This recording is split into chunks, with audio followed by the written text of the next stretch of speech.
kita ke segmen yang seterusnya. Ini tentang anak muda. Ya, anak-anak muda pasti excited bila setiap kali mengundi. Pertama, dorang excited sebab dorang mau tahu apa untuk diorang. Saya bersyukurlah, saya tengok kamu punya, Tuan Chun Sim punya manifesto, ada sesuatu yang untuk belia. Nama dia prasarana sukan. Selain daripada nanti kita akan di segmen yang seterusnya juga ada juga untuk belia-belia, tapi ini sukan ini penting untuk dorang ini. Jadi Tuan juga mau membangun padang bola sepak, gelanggang bola tampar, prasarana-prasarana sukan yang lain di 3 zona yang utama, termasuk e-sport. Nah, nanti kita mau bincang sedikit e-sport. Kenapa fokus ini penting bagi Tuan? Iya, ini sukan ini. Jangan kita berpikir lagi tentang pemikiran yang dahulu, sebab itu sukan dorang pandang sebagai kesehatan semata-mata. Iya. Buang peluh supaya sehat. Betul. Tetapi harus kita ingat, sukan ini adalah bisnis. Betul. Seperti mana yang saya katakan tadi. Betul. Emotional intelligence itu adalah kebolehan seseorang, termasuk bersukan nih. Ya. Kita, for example lah, pelari pecut dunia. Ya. Hanya karena ketentasannya berlari, harganya sangat mahal sekali. Betul.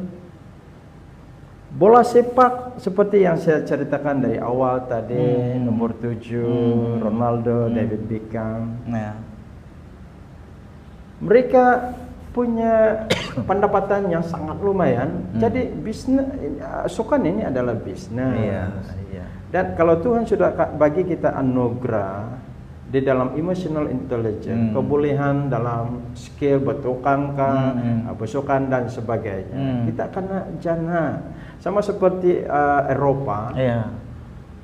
Karena mereka mendahului tentang emotional intelligence ini, maka mereka naikkan taraf prasarana sukan ini. Ya. Jadi saya punya matlamat ini adalah untuk menyediakan prasarana sukan untuk anak-anak muda kita. Ya. So saya masih ingat kita di Pitas ini kita ada wakil bola sepak dahulu untuk negeri Sabah. Ini yang saya mau sebut sebenarnya. Mokhtar Dayo. Tetapi karena pemimpin kita di sini ketika dulu hanya melihat, oh dia pandai saja, tetapi kita tidak dorong dia, maka kebolehan itu dia menghadapi cabaran. Jadi seharusnya kita sebagai seorang pemimpin mendorong dia untuk mempermudahkan perjalanan karirnya itu. Kita bantu dari segi keuangan, motivasi dan sebagainya. Tapi yang sangat penting itu keuangan lah untuk mereka, sebab mereka hanya buat latihan dan sebagainya, tidak ada masalah mereka untuk bekerja. Sebab mereka fokus untuk bola sepak. Demikian juga kita ada satu lagi anak cikgu mana ya di pinggan-pinggan itu, Romji. Ya. Dia pun diberi anugerah oleh Tuhan. Dia pandai main bola dan sebagainya. Ada lagi satu orang di Dandun yang Dandun lagi, iya, lagi betul. Siapa? Jadi bukan hanya bola sepak, badminton dan sebagainya. Kalau ada prasarana, mereka ada kemudahan dan sebagainya. Skill mereka itu diasah semakin hari semakin tajam dan akhirnya mereka boleh bersaing di peringkat yang lebih besar lagi. So kita boleh wujudkan pemain kita atau insan anak-anak muda kita untuk mencapai kejayaan lebih besar lagi dengan menyediakan ini prasarana ini. Iya, kan sebab sebenarnya saya tengok orang di Bengkuka ini, diorang pandai besukan. Betul. Masalah kita di Bengkuka ini satu pun tidak ada modern punya facility. Semua kampung langsung tidak ada. Kita harap sekolah punya padang saja, betul kan? Betul sekali. Tapi kalau yang betul-betul publik punya, tiada. Betul. Jadi ini sangat penting untuk kita majukan lah kan. Betul sekali. 3 zona utama itu di mana itu? Iya, 3 zone ini saya boleh simpulkan satu zone Kanimbungan. Oke. Oke. Sebab jaraknya sangat jauh. Oke, good. Dan saya simpulkan juga untuk Pinapa, Dandun dan Mandamai ini satu dan Kebatasan. Ya, ada Mereka satu boleh lagi. buat satu Betul. center dia. Iya. Manakala di PDM, Mangkapon, Iya. Tanjung Piring dan Sebelah pantai-pantai sana lah. Panemongkobau. Ya, Kita satu boleh lagi. tempatkan di Bongkol. Yes, betul. Saya punya kawan di Iya. sana. Dahulunya memang udah punya skill. Oke. Nah, kalaulah betul-betul ada ini, bayangkan berapa banyak bakat kita ada kan.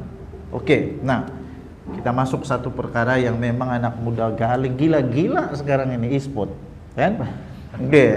Dulu Kementerian Belia dan Sukan, kalau saya tidak silap masih lagi si Hanayo jadi Menteri Belia dan Sukan. Dia telah pun mengumumkan bahwa e-sport ini adalah satu bentuk sukan, bukan lagi membuang masa, tapi sukan betul-betul, macam main bola juga. Dan tidak dapat lari di Bongkoka ini, belia-belia dia, remaja dia memang suka e-sport. Masalah dia tiada perasaan.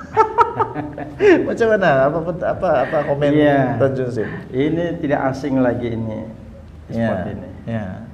Di lain tempat mereka ada kemudahan, dan apa yang kita lihat adalah perbezaan di antara anak muda di luar bandar dan di bandar. Iya. Dan perbezaan itu adalah tentang kemudahan ini saja. Betul. Internet. Very simple. Tetapi kalau skill dan pengetahuan itu sama. Tapi kekurangan kita itu adalah prasarana itu. Iya. Saya paham tentang cita-cita anak muda ini. Jadi inilah saya mau mencapar ini anak-anak muda ini. Inilah masa kita untuk mengambil keputusan. Pilihlah di mana kamu lihat pemimpin boleh berjuang untuk diri kamu sendiri, untuk masa depan kamu. Betul. Sebab karya kamu apabila limpas, sebab dia ada hadnya, kamu akan rugi sekali lah. Jadi saya baca juga macam tadi juga lah. Saya baca manifesto orang lain juga. Satu-satunya manifesto yang ada e-sport ini, kamu punya manifesto nih Tuan. Sebab dia menyeluruh untuk keperluan anak muda. Zaman sekarang ini itu sangat famous sekali.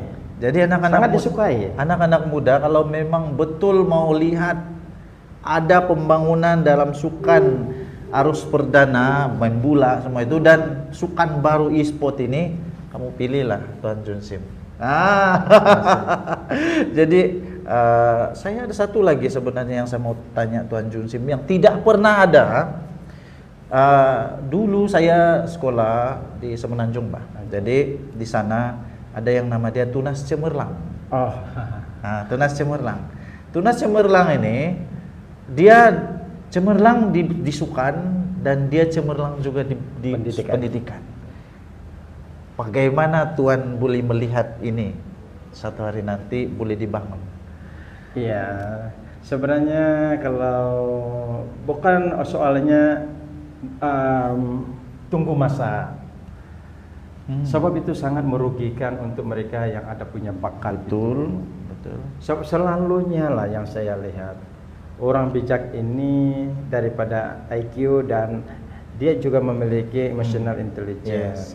Ini kebolehan yang sudah Tuhan beri kepada mereka, dan mereka asah sehingga kebolehan mereka itu, contohlah sebagai seorang pendidik, dia akan lakukan ini kepada murid-murid dia.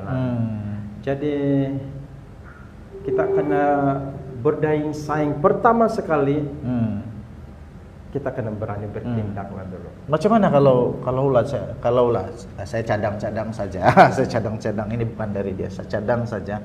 Macam mana kalau Tuan bentuk satu program, nama dia program Tunas Cemerlang, yang mana mereka yang cemerlang dalam sukan dan cemerlang dalam sutka, atau 1 bulan enggak banyak Bang, mungkin 1 bulan mungkin bagi dia lawan 100 untuk dia punya training, untuk dia punya, macam mana? Bagus kayak itu cadangan. Ini apa yang saya lihat lah kepada saya punya presiden, Datuk Iwan Benedik. Yes, okay. Sebab untuk mempercepatkan ianya terjadi itu, dia akan bertindak atas kemampuan dia sendiri. Oke. Sebab kalau kita melalui dengan agensi-agensi yang